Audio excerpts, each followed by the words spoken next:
मैं चंपी से आया हूँ और प्याज लेके आया हूँ। तो यहाँ पर क्या है कि नीमच की अभी नई मंडी बनी हुई है और सबसे नीमच की बड़ी मंडी है। प्याज पहले वहाँ पे बिकता था और नई मंडी में आज सारी सुविधा हो गई। व्यापारियों के गोदाम भी यहीं बन गए, दुकान यहीं बन गई, किसान माल यहाँ लेके आ रहा और पैसे लेने के लिए बाज़ार में जाना पड़ता, पुरानी मंडी जाना पड़ता है। और यहाँ से मंडी कम से कम 5-7 किलोमीटर दूर पड़ती है। तो बाहर से दूर से आते किसान, उनको बहुत सारी समस्या होती हैं। तो पेमेंट की व्यवस्था भी यहीं होनी चाहिए। इससे क्या है कि किसान परेशान हो रहे हैं और भाव भी नहीं मिल पा रहा इतना और पैसे लेने के लिए बहुत दूर जाना पड़ता है।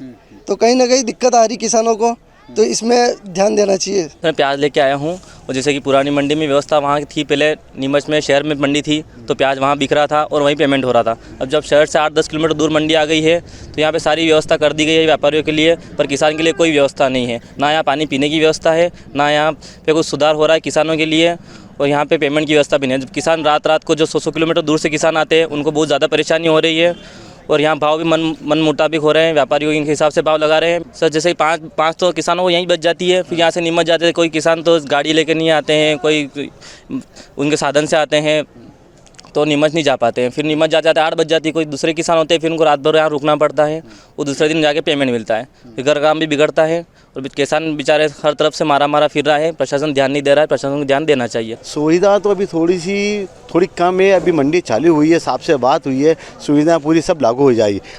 किसानों के लिए खाने पीने की व्यवस्था, चौकीदार की गार्ड की व्यवस्था और थोड़ा सा ऑक्शन का टाइम, प्याज की जो अभी मंडी जितनी बड़ी होती गई है, किसान लोग भी उतना ही प्याज ला के यहाँ बिठा कर, ये सुविधा उनको सबसे ज़्यादा मिल रही है। किसानों को सुविधाएं मिली है, व्यापारियों को भी सुविधा मिलने में टाइम लगेगा। सर वो इसलिए कि सचिव साहब से इस बारे में बात हुई है, उन्होंने कहा कि हम आपके लिए गोदाम आवंटित कर रहे हैं। उन्होंने आश्वासन दिया है कि 1-8 महीने में इनकी सबकी व्यवस्था यहाँ कर दी जाएगी। जाना पड़ रहा है वो थोड़े दिन भैया तकलीफ देखनी पड़ेगी, क्योंकि अचानक सब कुछ हुआ है। तो ये 15 से 20 दिन पेमेंट की व्यवस्था में लगेगा, फिर इनको सबको पानी खाना पीना पेमेंट सब व्यवस्था यहीं हो जाएगी। पैसों के लिए अभी तो आधे जने यही कर रहे हैं, थोड़े बहुत जने को वहाँ पे जाना पड़ता है, क्योंकि भैया अभी पेमेंट ज़्यादा बन रहा है। माल जिसका जो बड़े व्यापारी है, इतनी बड़ी रकम लेके यहाँ पे बैठ नहीं सकता आदमी, क्योंकि कुछ भी कांड हो सकता है। फिर उससे पेमेंट लाना 20-25 लाख रुपये लाना करना देना करने में बहुत तकलीफ का काम है। तो जो छोटे किसानों उनको यहीं दिया जाता है, बाकी बड़े किसानों को अपनी जगह पर दिया जाता है। यहाँ पेमेंट करने के लिए उनके सेक्टर ऑफिस जो हमारा है, उसमें हमारे जो 5-7 बड़े व्यापारी हैं और उनको वहीं पेमेंट करने की व्यवस्था की गई है। और जो छोटे व्यापारी हैं वो तो पेमेंट वहाँ कर ही रहे थे। बड़े व्यापारी को वहाँ पर बिजली की व्यवस्था नहीं होने की वजह से दिक्कत आ रही थी। व्यापारियों के चूँकि गोदाम तैयार हो चुके हैं, बस उनमें पेमेंट होने के लिए विद्युत व्यवस्था की व्यवस्था है, जिससे उनके लैपटॉप कंप्यूटर चल सके और सिस्टम चल सके।